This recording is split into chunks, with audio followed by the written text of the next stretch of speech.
Hello hi friends, welcome back to my channel Padma vlogs Telugu channel అండి. మనకి first day రోజు చేపల పులుసు కుదరకపోతే సెకండ్ ఆ చేపల పులుసుని ఎగురుగా ఎలా ప్రిపేర్ చేయాలో ఈ వీడియోలో చూద్దామండి.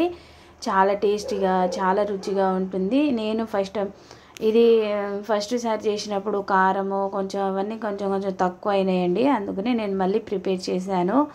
ఎగురులాగా చాలా టేస్టీగా చాలా బాగా వస్తుందండి. సేమ్ నేను చేసిన విధంగా ప్రిపేర్ చేయండి, చాలా బాగా నచ్చుతుందని అనుకుంటున్నాను. తర్వాత నేనైతే ఒక ఆనియన్ తీసుకొని ఒక 2 టేబుల్ స్పూన్ నూనె వేసుకొని ఆనియన్ కరివేపాకు వేసి వేగనివ్వాలండి. ఏమైనా క్వాంటిటీ అనేది తక్కువ అయినప్పుడు నెక్స్ట్ డే మిగిలిన కర్రీని ఇలా ప్రిపేర్ చేసేసుకోండి. చికెన్ అయినా సరే ఫిష్ అయినా సరే చాలా టేస్టీగా ఉంటుంది. ఒకసారి ఇలా ట్రై చేయండి. నచ్చితే లైక్ షేర్ సబ్స్క్రైబ్ చేయడం మాత్రం మర్చిపోవద్దండి. ఆనియన్ వేగాక తర్వాత మనము ఫిష్ ముక్కలు అన్నీ తాలింపులు ఇలా వేసేసుకోవాలండి, కలుపుకోవద్దు. ఇలా వేసుకున్న వాటిని కొంచెం కారం తక్కువ అయింది, 1 టేబుల్ స్పూన్ కారం వేసుకున్నాను. కొంచెం పసుపు కూడా తక్కువ అయిందండి, అందుకనే పసుపు కూడా వేసేసుకుంటున్నాను.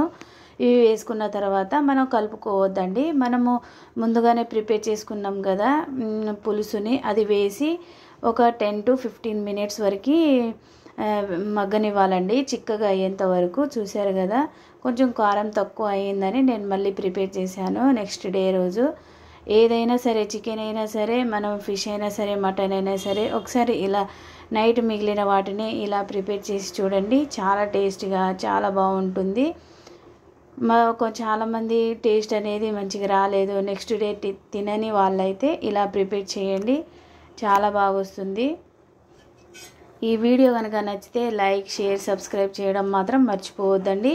లాస్ట్కు నేనైతే కొంచెం ధనియాల పొడి వేసి కొత్తిమీర చల్లి స్టవ్ బంద్ చేసేసానండి. చూశారు కదా, ఇలా చిక్కగా వస్తుందండి. లాస్ట్ వరకు చూడండి ఈ వీడియో, అప్పుడే అర్థమవుతుంది. ఇలా చిక్కగా రావాలి ఫిష్ కర్రీ అనేది. టేస్ట్ అనేది మాత్రం సూపర్గా ఉంటుంది, స్మెల్ కూడా చాలా బాగా వస్తుందండి.